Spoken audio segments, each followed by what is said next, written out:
Hey guys, Thunder E here, and welcome to our 4-month look at the LG G7 ThinQ. Yes, 4 months. It's been around for a while. This device is sorely underrated because it packs a lot.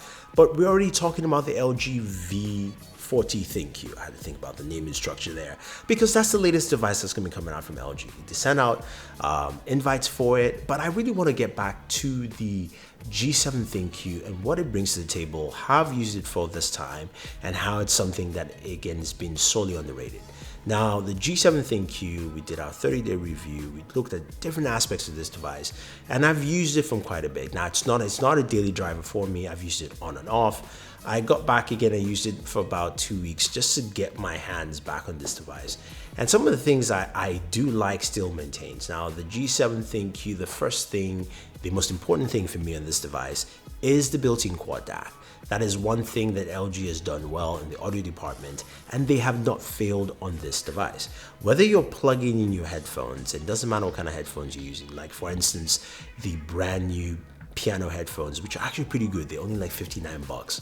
I'm still testing them out, but trust me, if you're looking for a pair of cheap headphones in earbuds, definitely go pick them out. I'll leave a link for you guys down below. But plugging headphones into the G7 ThinQ, the quad DAC, the amp that's built in, it gives you some, oh my God. My buddy Juan Bagnell can tell you just as much how much I love this device for audio. But that's not the only aspect too. This is also the device that has the loudest speaker on any smartphone. I didn't say the best, I said the loudest speaker on any smartphone. We've done 2 speaker comparison tests with others, and you guys can check out those videos. And the LG G7 ThinQ has won, whether you're holding the device on its own or you're placing it on the surface. It just gives you the loudest sound. So if you're looking for something that's loud, when you need a speaker with us for gaming or just to listen to music or watch videos, G7 ThinQ does that quite well. So LG has excelled on those aspects now. Now, this is powered by the Snapdragon 845 processor. We know how great that processor is. Comes in 4 and 6 GB variants. Android manufacturers, please stop doing that. Just give me one. I would honestly like that. That's just how I see it there. You've got expandable storage via micro SD with the 512. There's also 64 GB variants in terms of storage and 128. Now, in terms of the cameras, you're looking at a front-facing camera. I think it's 8 megapixels to 12 megapixel rear cameras. Now, the camera has some functionality here with AI. I don't know why people like to call these things AI. That's just a pet peeve. I'm saying that out there. But this also is where LG failed me on the camera. Now, a lot of people have talked to the camera on this device. The camera is good. I just don't like using the AI functionalities here because it doesn't hit the right spots for me. Sometimes it has a hard time recognizing what is in frame, and you see different names pop up, or it doesn't give me the right just look and feel for the picture. Now, the manual controls on the camera is where it really shines, especially video recording. If you're recording video on this thing, it does a really good job with, going through a granular system of giving you more controls that feels like your DSLR, which is what I'm using right now. And it does a really good job on that. Now, they had some issues with 4K HDR, 4K earlier on, but I think they fixed some of that with, of course, software updates. But it was, for me, it felt a little bit hit and miss. It wasn't fresh off the, out of the box. It didn't feel as tight, and that's something LG has done in the past. I would like to see them improve that. Even on this device, I'm sure they can do with software updates. But as you move to something like the V40, the V line is a creator line, and I would like to see those improvements right there. Now, battery life has been pretty good on this device. I think the battery life, the battery is a 3,000 milliamp battery with 30. It's on screen for you guys there, but it's been really solid in this device. You've got the wireless charging, you've got fast charging as well, so you've got all those lifestyle features. Water resistance is fine. Now, this is said to have military spec grading, which I found complete to be bullshit. I'll say that again, bullshit. Very simple. It's all glass. So of course, as you can see on my G7 ThinQ, it's cracked. Same thing happened on my V30 as well from last year. You can see both devices side by side. They both have a crack in it, and they have the military spec grading. So to me, it makes no sense. Gorilla Glass 5 has been a failure for this kind of stuff. And of course, it's also a huge fingerprint magnet. Now you've got a fingerprint sensor at the back, fast, responsive, so that part is there. You've got facial recognition, nothing too crazy. But that moves me to what we should expect with the V40. V40 spec-wise, you're looking at the 845. It's gonna have an OLED display instead of the LCD display. So we'll see how that actually compares. Now, LG's LCD display is really good in sunlight.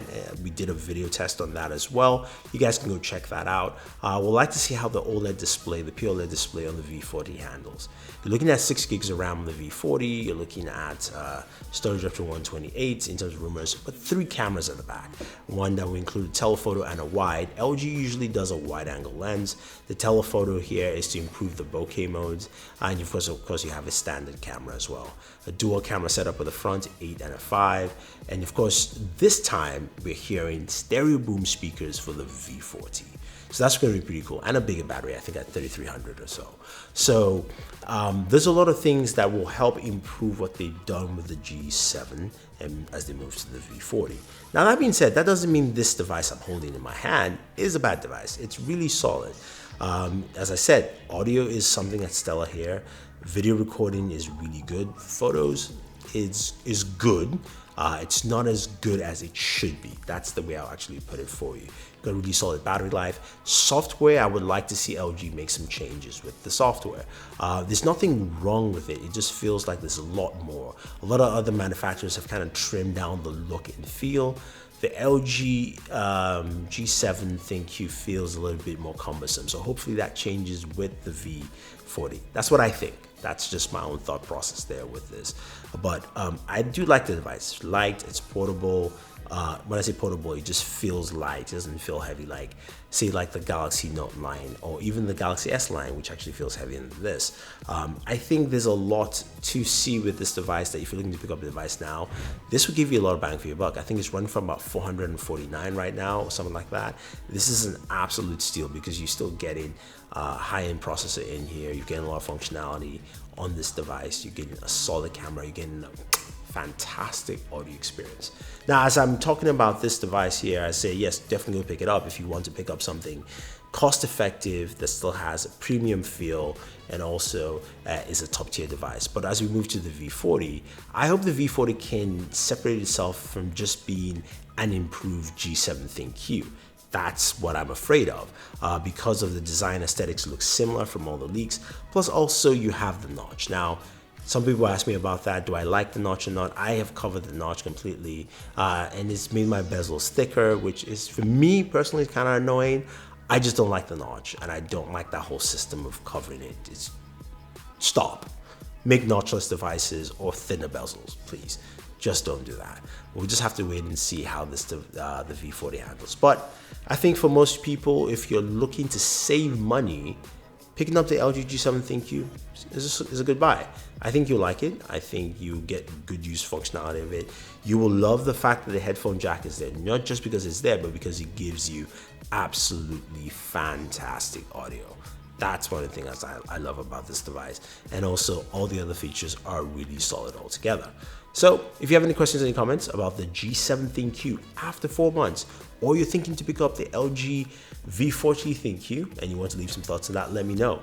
Leave your thoughts down below. Also, guys, we will be at the LG event on October 3rd. We'll give you our coverage, so definitely stay tuned. Check that out. Subscribe to the channel. Hit the notification bell to get notified with our latest videos so you can get that video about the V40 ThinQ. Otherwise, guys, thank you very much, and always enjoy your entertainment.